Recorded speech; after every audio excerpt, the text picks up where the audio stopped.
ya, muchísimas gracias, tener para enriquecer nuestro debate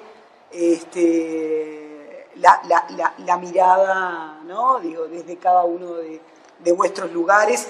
Yo los voy a presentar a Javier Burón, que es gerente de vivienda del Ayuntamiento de Barcelona, del equipo de Ada Colau, nuestra admirada activista social y política, además en temas que nos conmueven y que hacen de nuestra práctica política, ¿no?, el tema del derecho a la vivienda y a la ciudad, así que bienvenido.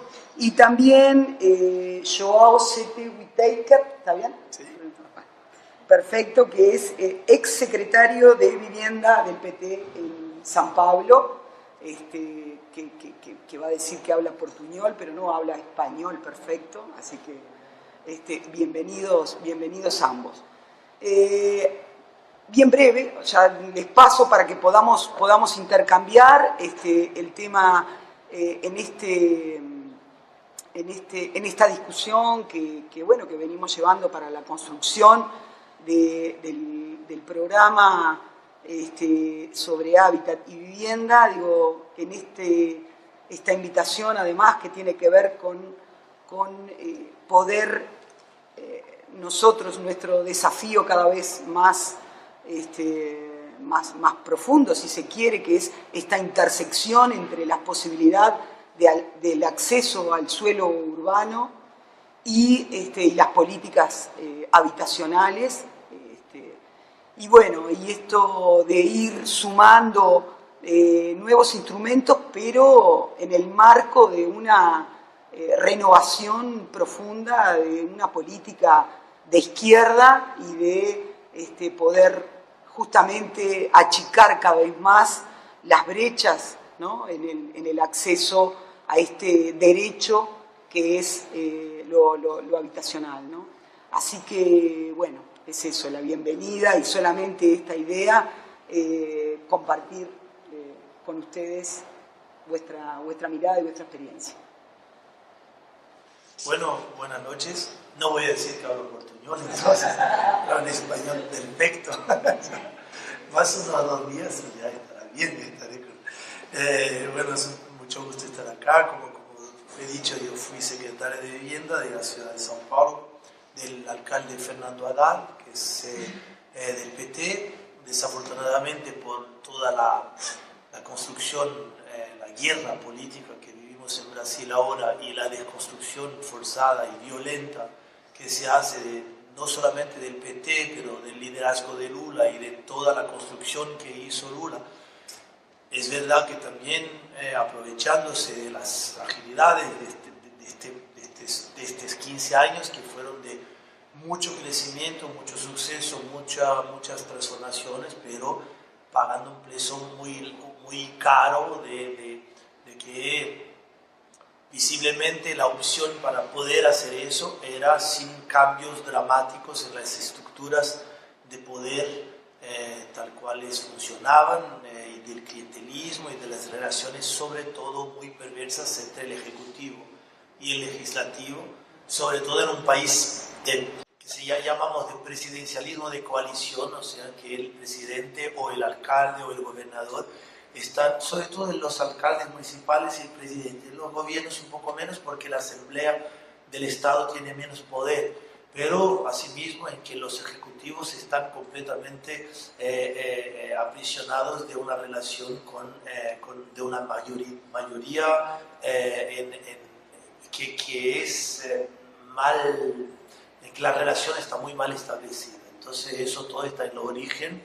En realidad 2 orígenes de todos los problemas que tuvimos, uno es ese, y la cualidad muy mala del legislativo en Brasil, de los concejales municipales, de los diputados, senadores, del punto de vista ético, de todos los puntos de vista. Y el segundo problema fue una asociación muy fuerte con sectores de la economía que ganaron mucho con el crecimiento económico de la era Lula, sobre todo en la construcción civil, con la Copa del Mundo, con las Olimpiadas, eso, y sabemos que esas empresas trabajan con una lógica que también es bastante complicada. Entonces esas fragilidades llevaron a la aventura la posibilidad de una verdadera acción de destrucción que, junto con algo que podría ser útil, lleva junto la destrucción de todos los avances sociales que logramos tener en 15 años de una manera como nunca se vio antes absolutamente. Están retrocediendo no solamente los 15 años del gobierno Lula, pero hasta las conquistas de la Constitución de 88. O sea que sobre tierras indígenas, sobre derechos civiles, es una cosa absolutamente espantosa. Entonces, nosotros estuvimos en el gobierno de São Paulo en un momento muy, muy complicado, porque era el momento en que más se intensificó esa guerra y bueno, era casi imposible que pudiéramos continuar más 4 años. Y sabemos que para hacer la transformación urbana y de políticas urbanas en general se necesita de 8 o 10 años. Entonces, muy difícil porque se planteó un montón de cosas, se estructuró procesos. Primero se perdió 1 año y medio para terminar con la corrupción. Después de ese 1 año y medio que se pone la casa en orden, tenés 2 años y medio para hacer algo, que es estructurar políticas de participación, estructurar los consejos y todo, y ahí pierdes a las elecciones cuando estás con todo listo para comenzar a realmente hacer la transformación. Entonces fue muy duro la situación y es muy dura para nosotros, pero en una situación muy rara porque el alcalde Fernando Haddad salió con una extrema popularidad y es apuntado como el probable nombre que salga a la presidencia caso Lula sea efectivamente aprisionado, lo que es muy posible que ocurra, mismo si no hay efectivamente nada efectivo que se pueda comprobar contra Lula, pero van a hacer alguna manera de poder hacer eso. Entonces, estamos en un momento extremadamente difícil y en Sao Paulo tuvimos justo en el momento en que le sacaron la presidencia de Dilma Rousseff, que tenía como característica tal vez de ser justamente más, no digo ética, pero de ser más dura con las cuestiones éticas y más de izquierda en algunas cuestiones que Lula. Y esa es la razón por la cual la sacaron. O sea, Lula es del tipo de vamos a hacer y para eso hay que hacer un montón de concesiones, yo lo sé, discutimos, hacemos, pactuamos y ahí vamos y va construyendo las cosas. Y Dilma Rousseff no recibía a los diputados que iban a pedirle algo, no lo recibía. Entonces construyó una relación de tensión con la Cámara Federal de tal punto que la sacaron. Y la sacaron con una acusación absolutamente ridícula porque ella no tiene absolutamente nada contra ella. Entonces inventaron que ella había adelantado el presupuesto del año siguiente, en el mes de diciembre, para poder pagar algunas políticas sociales y que eso sería un crimen de responsabilidad suficiente para sacarla del poder. Y lo votaron y la sacaron del poder. Y votaron de nuevo que lo que había hecho no era ilegal y Temer, el nuevo presidente, lo hizo con 2 veces más valor que ella había hecho, pero ahí ya estaba todo legalizado y no es más crimen de responsabilidad. Entonces es un nivel, es muy importante para mostrar al mundo después de Paraguay que los golpes de Estado contemporáneos son así, hoy, son golpes parlamentarios, jurídicos, mediáticos. Es una conjunción del poder jurídico pseudo independiente que tiene mucho poder, que es muy corrompido, el juez que está juzgando a Lula gana 120.000 reales por mes por legal, porque hizo las leyes para poder ganar así. O sea, eso es un poder extremadamente corrompido con cara de que es legal. El sector mediático y el grande capital de todos los sectores que se asocian y con los diputados y ahí hacen un poco lo que quieren. Bueno, eso para el escenario político que está terrible, porque ahí, bueno, lo que pasó es que el grupo que sustentaba la gobernabilidad de Lula fue el que hizo el golpe y ganó la presidencia. Entonces el grupo que de alguna manera estaba en el gobierno robaba, pero robaba con gente le diciendo no, aquí no tanto, en el gobierno federal. Y de ahí, bueno, se abrió la puerta y ya están haciendo, es increíble lo que hacen. Bueno, en el nivel municipal no es así, hay la posibilidad por más que tengamos mucha fuerza del mercado, los sectores muy corrompidos y todo, hay la posibilidad de hacer buenas políticas y de mantener un nivel ético bastante aprofundado. Yo por lo menos en un año no tuve ningún problema contra eso. Pero me parece que sobre la cuestión de la política de vivienda para entrar y de la habitación y del hábitat, para entrar en esta cuestión, creo que vivimos un momento que es delicado en toda América Latina, porque es una función de, primero, la cuestión de la vivienda no es entendida como una cuestión fundamental, así como es la educación y la salud.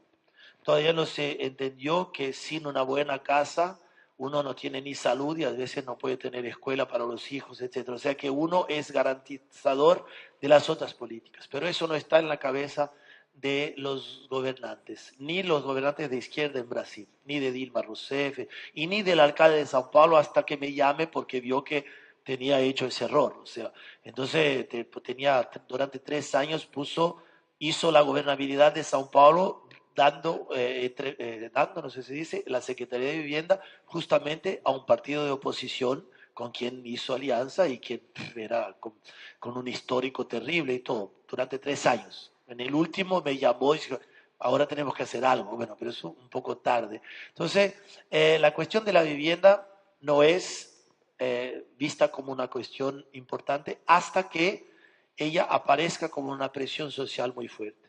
Y ahí esto en Brasil ocurrió, porque tenemos 6 millones de hogares de déficit, o sea, 20 millones de personas que no tienen donde vivir o que viven de manera precaria. Y entonces es una presión social que, bueno, entonces la cuestión de vivienda aparece mismo que no se quiera o que no se entienda que es importante, la presión está ahí muy fuerte. Entonces, en países que todavía no tienen esa presión, hay que adelantarse y es difícil porque hay que construir un discurso para mostrar que este es un problema central, tan central contra la educación o la salud. Entonces, bueno, en Brasil tuvimos ahí la presión social, pero la cuestión es que cuando viene esta presión, todos los países de Latinoamérica en general adoptan la solución cuantitativa y de alta velocidad, o sea, producir casas en masa, en grande cantidad y muy rápido, asociándose con el mercado de la construcción civil. Lo que no es este aspecto malo teóricamente, porque uno no puede resolver un déficit de 6 millones de unidades si no está involucrado con el mercado de la construcción civil. ¿Quién va a hacer 6 millones de unidades? La manera es el nivel de regulación de este mercado y de esta producción. Pero asimismo se hizo una política de vivienda muy importante en Brasil, que fue el Minha Casa Minha Vida, pero una política de vivienda que era justamente pensada, tenemos que producir mucho, muy rápidamente y muy barato, y esto es un problema porque inmediatamente afecta la calidad.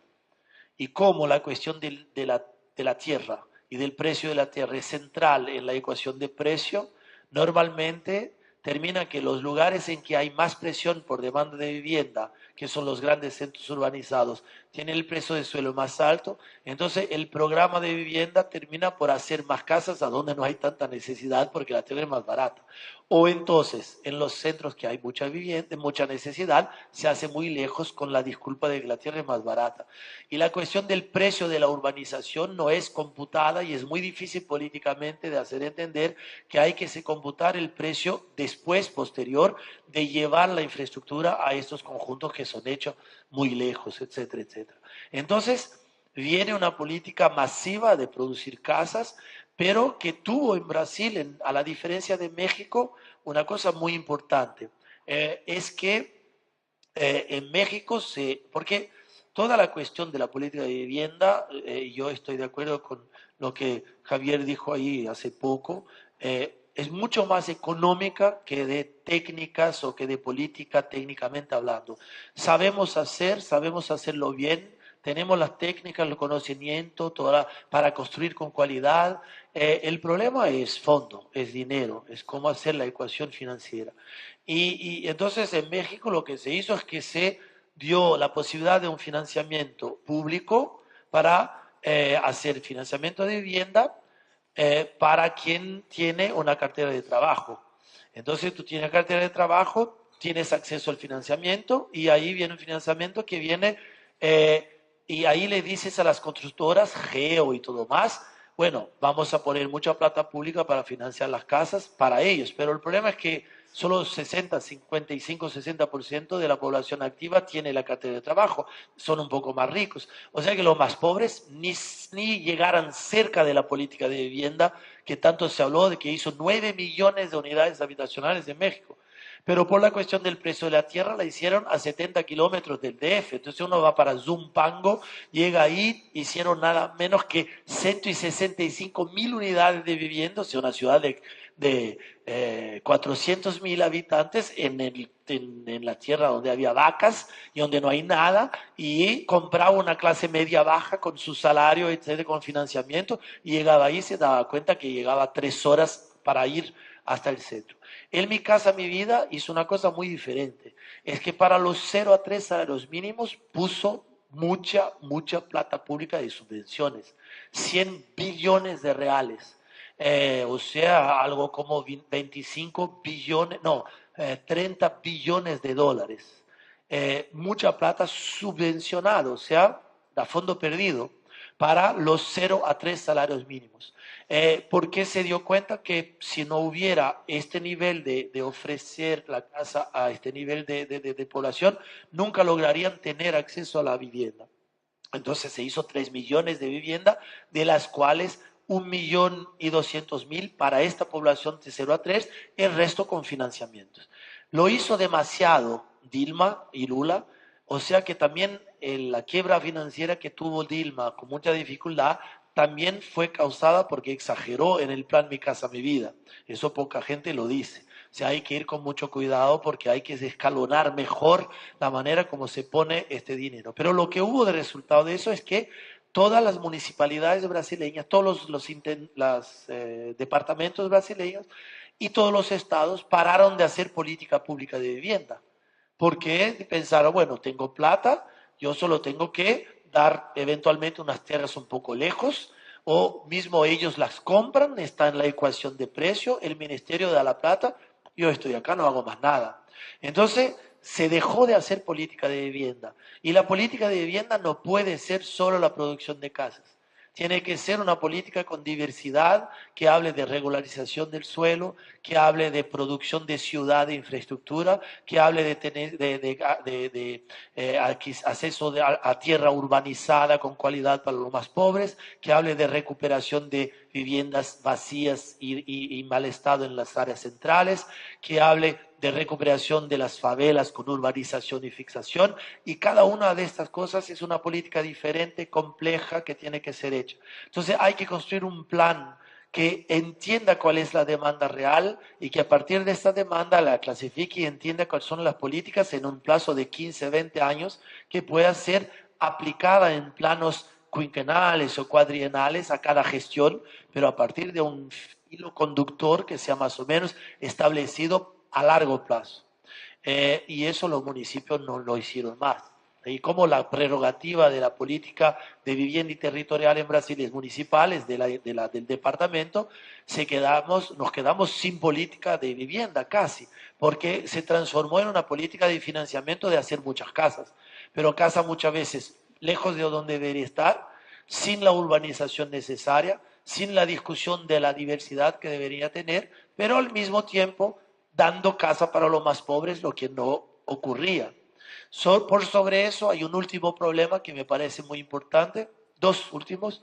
El primero es que esta expansión continua por lo del precio del suelo hace con que se suba los conflictos ambientales, porque normalmente se llega en las bordas, en las franjas, se dice, de protección ambiental de la ciudad, reservas de agua, y es ahí donde está la expansión de estos proyectos que van por arriba de todo. Entonces ese es un primer gran tema que se puso. Y el segundo es que todo este esfuerzo es en un modelo, y aquí me parece que ustedes tienen un modelo que es único y que es fenomenal en este sentido, es que en Brasil todo eso es de acceso a la propiedad. Entonces lo que se hace en Brasil es que se pone mucha plata 35 billones de dólares de inversiones públicas para dar la casa propiedad. O sea que recién tenga su casa, es comercializable y no hay ningún control para que el tipo que tuvo esa casa la ponga en el mercado y se vaya de ahí y vuelva a la favela. Entonces hay un círculo muy pernicioso que ocurre con eso, y en el final de cuentas se pone plata para transferir al mercado. Cuando son viviendas muy periféricas y muy simples y con mucha mala calidad, esto es un proceso que es lento, porque también no hay una transferencia, pero es una transferencia de pobre para pobre. Es un poco perverso decirlo, pero es verdad. O sea que de alguna manera no impacta tanto. Pero cuando se intenta hacer la política en lugares más valorados, o sea, en suelo urbano más centralizado, y hacer ahí conjuntos y se pasa la propiedad, en 6 meses el precio de eso, porque está bien situado, va muy alto y ahí se pierde todo. Entonces nosotros en Sao Paulo comenzamos a hacer la discusión de que, y ya lo hicieron en Francia, en Inglaterra, en Alemania desde 1940, que es, y 30 y 25 en Francia, que es el alquiler social. O sea, hay que comenzar a tener una construcción de parque público de vivienda, por 2 razones. La primera, por el control de los precios del suelo, y la segunda, porque en Brasil hay una necesidad de atendimiento de situaciones de emergencia, de urgencia social, de vulnerabilidad social, que solo pueden ser resolvidas si hay si el poder público tiene el control del parque para poder darle a quien quiera de la manera que quiere, con la configuración que quiera, su vivienda. Pero bueno, acá me parece que con lo de la propiedad colectiva, lo que eso presupone culturalmente, sobre todo, porque en Brasil es muy difícil de hacer la política de alquiler social, porque no hay una aceptación de los beneficiarios, porque ellos quieren su casa. Hay una confusión muy fuerte en Brasil entre el derecho a la vivienda y el derecho a la propiedad. Y como uno en el gobierno, yo tuve discusiones muy acaloradas para explicar que mi papel era garantizar el derecho a la vivienda y no dar el derecho a la propiedad. Pero tienen razón también los movimientos, porque en un escenario político instable, que cambia todo y que pierden todo el día al día siguiente, la propiedad es una garantía por más tiempo de que tendré algo para mis hijos. Entonces no es también una cosa tan simple de se discutir como si fuera lo bien y lo malo. En fin, es una rápida presentación para explicar un poco la situación en que estuve, las dificultades que tuvimos, un poco el plan que creamos con estas diferentes, el menú que yo dije ahí, de urbanización de favela, alquiler social y todo más, y un poco los principales desafíos que hay en la política de vivienda y en la construcción de un discurso y de un programa sobre vivienda social en Brasil, pero que yo creo que es muy parecida en toda América Latina. Gracias.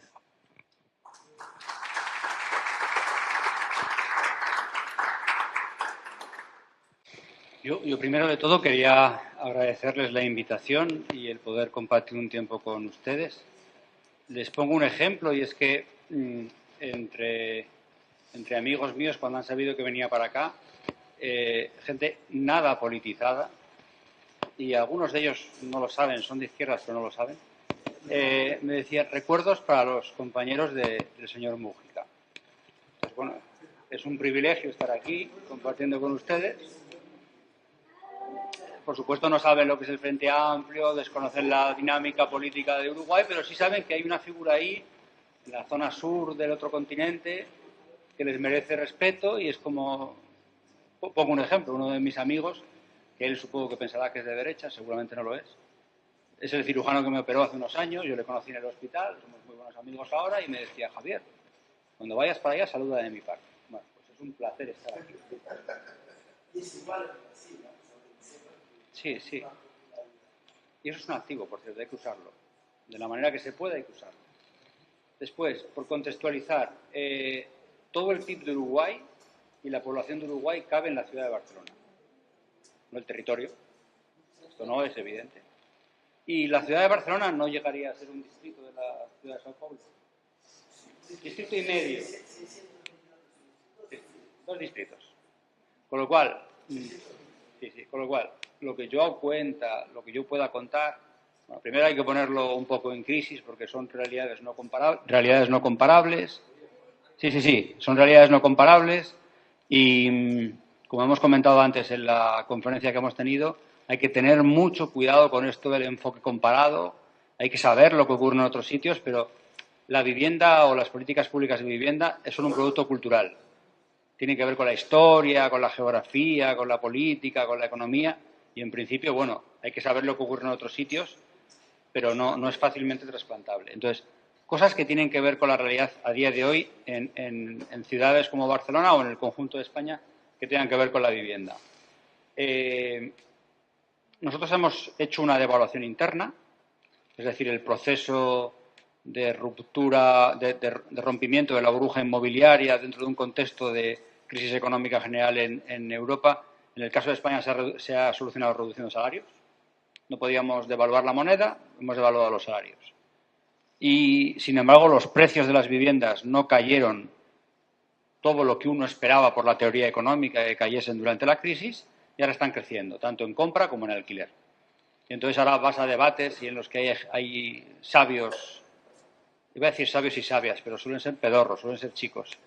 Hay sabios que te explican, no, pero es que ya hemos retrocedido, ya estamos en los precios del año 2008, justo antes del estallido de la burbuja, con lo cual está toda la corrección hecha y la economía empieza a funcionar y ya ha habido un recorte de valor y todo es maravilloso. Y es como sí, salvo el pequeño detalle de que los salarios pues, pueden ser en muchos sitios un 20 o un 30% más bajos. Ahí tenemos un problema duro de accesibilidad. Después hemos rescatado al sistema financiero, que básicamente estaba herido de muerte de un problema inmobiliario, se había comido demasiados suelos y demasiados edificios, y es un rescate muy costoso. Estamos hablando de que hemos puesto a disposición de ellos 250 billones de euros, que es más o menos el 25% del PIB de España. Al final no harán uso de todo, harán uso más o menos la mitad, y eso equivale, depende de cómo lo calcules, pero entre un siglo o 2 siglos de políticas públicas de vivienda activas del Estado español. Es decir, estamos apostando mucho más dinero a lavar los problemas del sistema financiero que a estructurar políticas públicas de vivienda. Y lo que yo llamo la suerte de nuestro complejo militar industrial, en Estados Unidos son los que hacen armas para generar guerras y tienen un fuerte poder político, el equivalente al complejo militar industrial en España es la alianza entre promotores inmobiliarios, bancos y sindicatos. Lo último lo digo con mucho pesar porque incluye a mi sindicato, en el que yo estoy afiliado. Pero hay una cierta entente sobre que no es malo que los precios de las viviendas crezcan, que es bueno que se construya mucho, que rehabilitar es aburrido, que el alquiler es una caca europea, pero mejor si lo evitamos. Hay un cierto consenso sobre sigamos como estamos y no cambiemos ningún elemento esencial. Seguramente lo de los salarios bajos y los precios crecientes es una bomba de relojería tal que hasta los más brutos, los más cerriles están viendo que algún tipo de instrumento público-privado va a tener que haber, porque si no, no sé dónde va a vivir la gente que tiene salarios de menos de 1.000 euros, que empiezan a ser desgraciadamente muy frecuentes.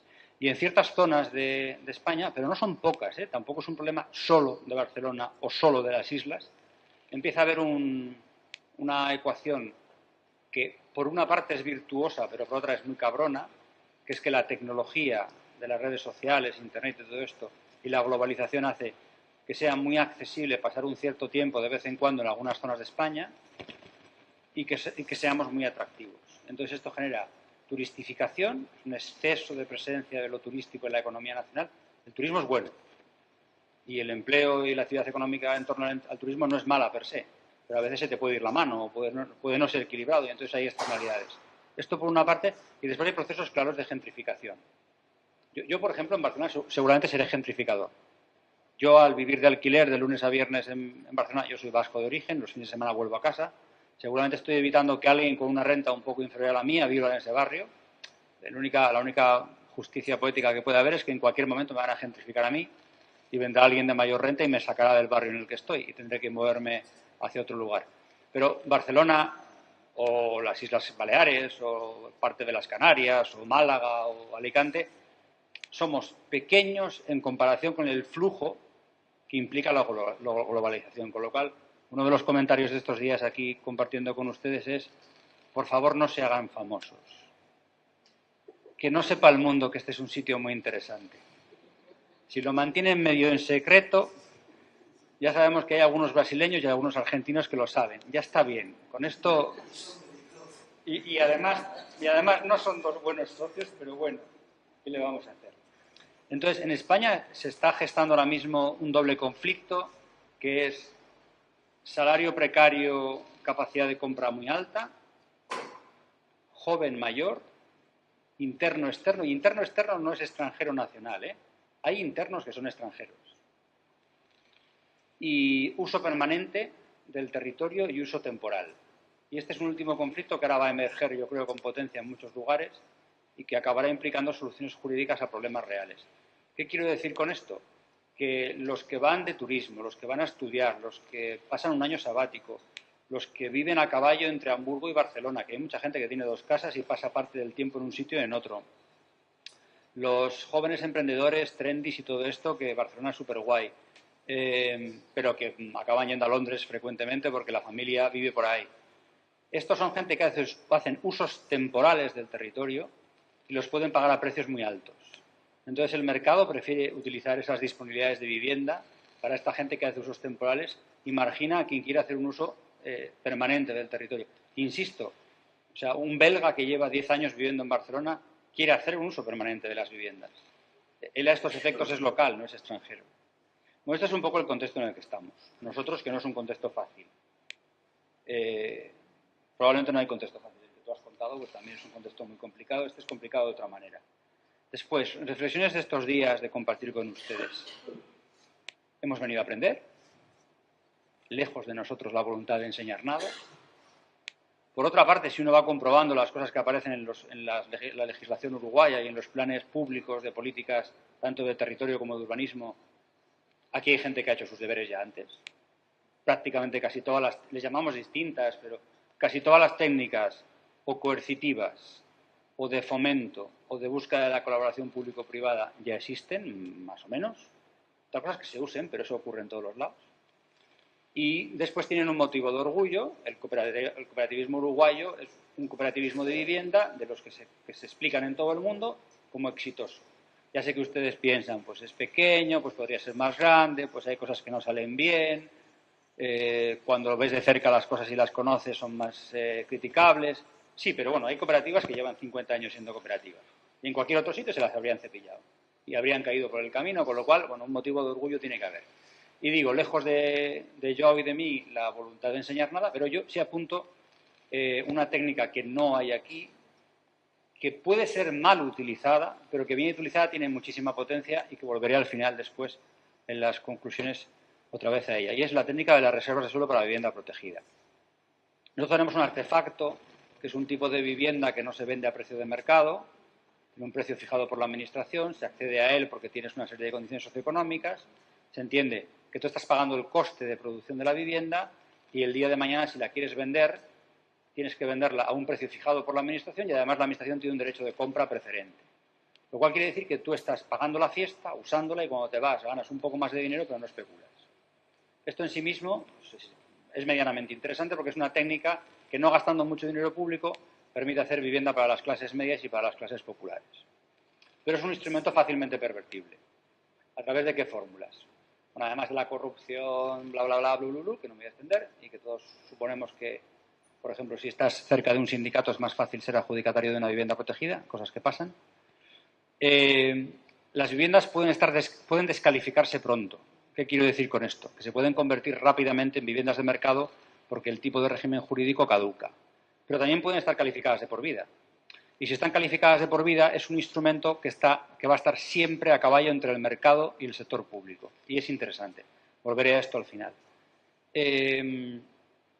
Nuestras reservas de suelo para vivienda protegida pueden ser muy pequeñitas. Pongo el extremo, la Comunidad Autónoma de Murcia, que no tiene legislación autonómica sobre esta materia, entonces rige solo el mínimo estatal, que es un 20% en suelo urbanizable y el 0% en suelo urbano. Este sería un extremo de poco nivel de uso y de intervención. El otro extremo sería mi comunidad autónoma de origen, que es Euskadi, que tiene una reserva del 75% en suelo urbanizable y el 40% en suelo urbano. No lo comentemos por ahí, pero eso significa que hemos nacionalizado el suelo, básicamente. Sin el coste político de tener que pelear porque has nacionalizado el suelo. porque técnicamente es un método de fomento. Tú estás fomentando el sector, favoreciendo que haya precios de libre mercado, hay también vivienda social de alquiler, pero es poca, la pública, y en medio estás regulando el mercado para que haya un producto que además se puede gradar en precio, puede haber diferentes tipos de vivienda protegida, pero de facto en mi comunidad autónoma significa que solo el 25% de las viviendas nuevas en expansión urbana tienen precio libre de mercado y esto es más exigente todavía. En operaciones de regeneración interna de las ciudades, en un lugar como Euskadi, con suelos contaminados, con suelos muy complicados, etcétera, el 40% de vivienda protegida es todavía más exigente que el 75% anterior. Bueno, apunto que tenemos cosas que enseñarnos y que básicamente la mayor parte de la gente que ha reflexionado sobre esto en países americanos y en Europa hemos hecho los deberes. En nuestra legislación y en nuestros planes están las cosas que más o menos tienen que estar. Claro, ¿qué problema hay? El verdadero problema. Y es el poder del lobby. El complejo que incluye a los sindicatos. El lobby es bastante poderoso y tiene mucha capacidad de persuasión y de hacer que incluso gente que obviamente son de izquierdas maneje un pensamiento en materia de vivienda y urbanismo bastante de derechas, porque están siendo llevados a ello. Entonces, mi tesis es que no va a haber políticas públicas de vivienda sostenidas en el tiempo sin conflicto. O sea, este es un problema, como decía yo, es más económico que jurídico. En el fondo es un problema político de afrontar un conflicto y saber cuánto quieres pagar en la batalla, porque va a haber heridos y va a haber muertos, pero la batalla hay que pelearla. Y al final, sobre todo, es un problema de hegemonía cultural. ¿A cuánta gente convences de que si esto se lo dejas gestionar al mercado solo, estaremos mal? ¿Y cuánto te dejas convencer de que si solo lo gestiona el sector público, también estaremos mal? Y que el lugar de encuentro es un lugar incómodo para todo el mundo, para los neoliberales y para los que somos más partidarios de una cierta intervención del Estado. La clave es, o por lo menos yo lo veo así, quizás sea muy pragmático, es que todas las mañanas cuando nos levantemos haya una serie de personas que trabajan en una serie de entidades, que pagan una serie de nóminas y que tienen una serie de proveedores que tienen que conseguir seguir operando para poder vivir de ello. Eso pueden ser funcionarios públicos que trabajen con vivienda social en alquiler, pero pueden ser entidades privadas con ánimo de lucro limitado que trabajen por el alquiler asequible. Y si no ponemos algo en medio, de ahí hasta el mercado privado, tendremos muchas dificultades.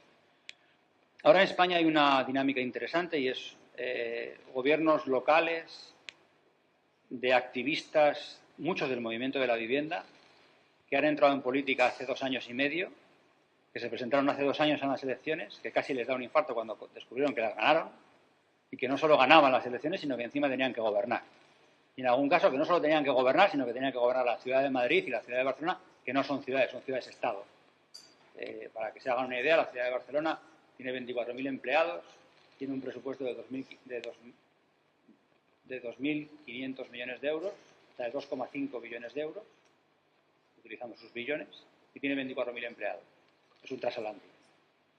Bueno, esta gente está haciendo una evolución muy interesante, creo yo, de estar totalmente obsesionados por la emergencia habitacional, que es lo que les ha dado legitimidad política, a entender que hay que hacer políticas a corto, a medio y a largo. Que las políticas a corto implican un conflicto que para ellos políticamente les es beneficioso, pelearse con los bancos, pelearse con determinadas empresas grandes les legitima, pero con esa misma gente que se están peleando por la emergencia a corto plazo, a medio y a largo, para montar soluciones público-privadas sustentables en el tiempo, es la misma gente con la que van a tener que pactar cosas. Y ya hay políticos que lo han entendido, otros que no, y eso dará problemas. Impresiones personales. Yo creo en un sistema de tres niveles en materia de vivienda. Creo en un tercio de mercado puro y duro, un tercio de servicio público puro y duro y un tercio intermedio público-privado. Y esto de la colaboración público-privada en la izquierda es muy problemático, pero hay que hincarle el diente. Y no hay que dejarle este banderín de enganche a la derecha. Tiene que haber un modelo de colaboración público-privada sano, defendido desde la izquierda, que se pueda explicar en una reunión de la patronal y que se pueda explicar en una asamblea de un partido político de izquierdas. Y esto no es fácil. Creo en 2 lógicas. Cuando hay que producir vivienda nueva hay que pensar siempre qué hacemos para que de esa vivienda nueva resultante una parte sea vivienda asequible, preferentemente en alquiler. y cuando regeneramos o rehabilitamos lo mismo. Hechas estas actuaciones, ¿qué parte de esto es vivienda asequible? Y después mi menú de procesos, y esto es ya un rollo personal perfectamente discutible y debatible, mi menú de procesos tiene 8 tipos de procesos en materia de vivienda, que son producir, ya sé que no suena nada de izquierdas, nada ecologista, y hay lugares donde te retiran el micrófono, pero producir,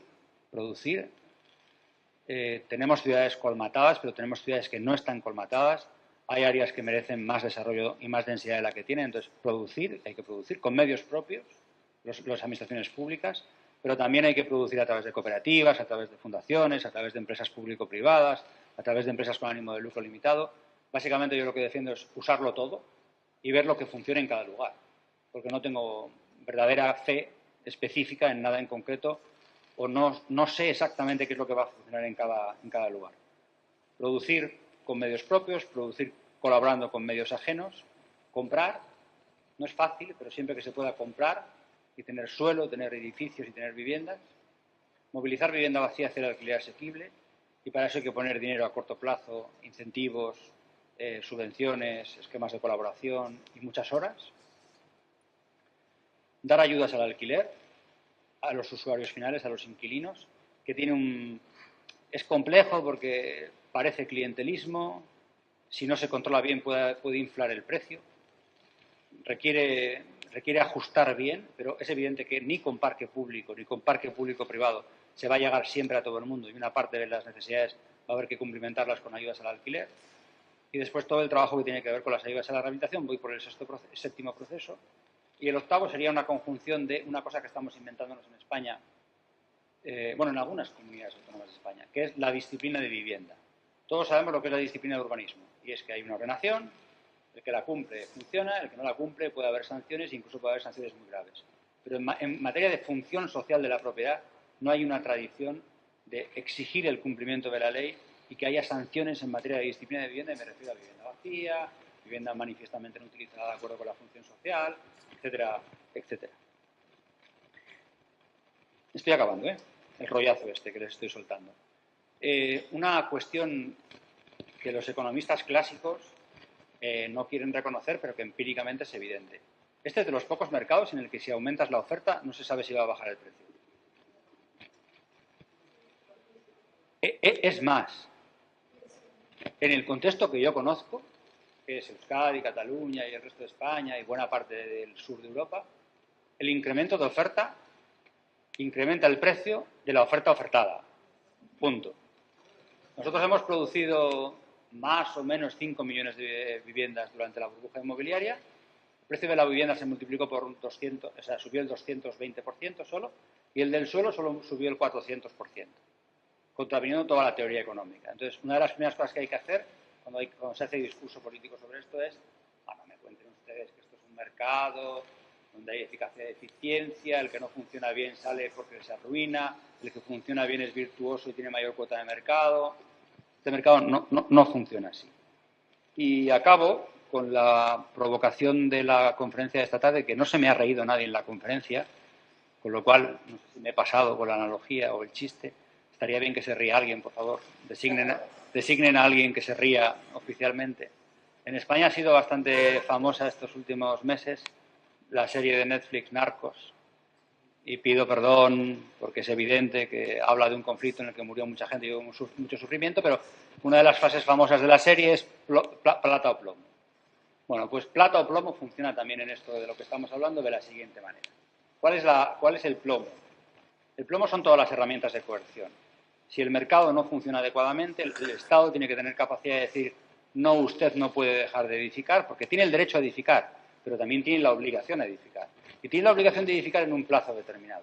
Y además queremos que usted gane dinero con esto, pero un determinado dinero, porque tiene que pagar impuestos, porque tiene que cumplir con una serie de estándares de derecho público, etcétera. ¿Qué ocurre si usted no lo hace? Bueno, pues que le podré poner impuestos más altos, que le podré sancionar, que podrá haber ejecución subsidiaria, podrá haber penalizaciones preexpropiatorias, podré expropiarle, podré subastar el bien, el suelo, el edificio. Todo esto es el plomo. Y hay que tenerlo para no usarlo. Pero tiene que quedar claro que tienes plomo. Yo creo que el cartel de Medellín, cuando amenazaba, sabía que podía pagar y sabía que el otro, bueno, es bastante evidente que el otro si tuvo que hacerlo, lo hizo.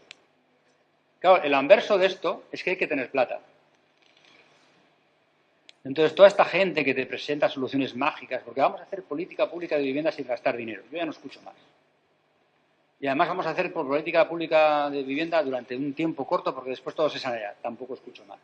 Esto es una política pública de gasto, de mucho gasto, y de tocar las narices al poder económico establecido. Porque si hay buena actuación pública, deflactarás el mercado. Si deflactas el mercado, haces desaparecer beneficios en el sector privado. Con lo cual, pero hay que manejar también lo de la plata de una manera inteligente. Yo creo que hay dos formas de hacerlo, que hay que combinar.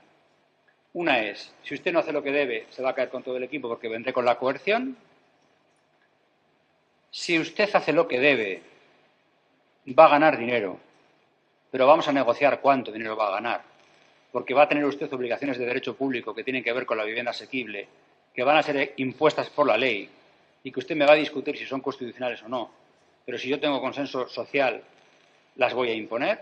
Las reservas de suelo para vivienda protegida en nuestro caso, que podrían ser reservas de suelo incluso para alquiler protegido, o técnicas que también tenéis vosotros, el 10% u otra serie de cosas. Es decir, usted va a ganar dinero, pero usted va a pasar por caja. Y el último instrumento que creo que ayuda a digerir ese proceso, que es complicado, es si usted cumple con sus obligaciones y pasa por caja, pero además el resultado de lo que hace es socialmente interesante, por ejemplo, hace una parte de vivienda asequible, hace una parte de vivienda en alquiler, se compromete con una colaboración público-privada, es decir, hace cosas que son buenas para usted como negocio, pero pueden ser buenas para la comunidad. En ese caso, no es que usted vaya a ganar dinero solo, es que yo igual le subvenciono. Entonces, es muy difícil encontrar un liderazgo político que tenga claro que tiene que poner encima de la mesa plata y plomo. Y el plomo es conflicto político.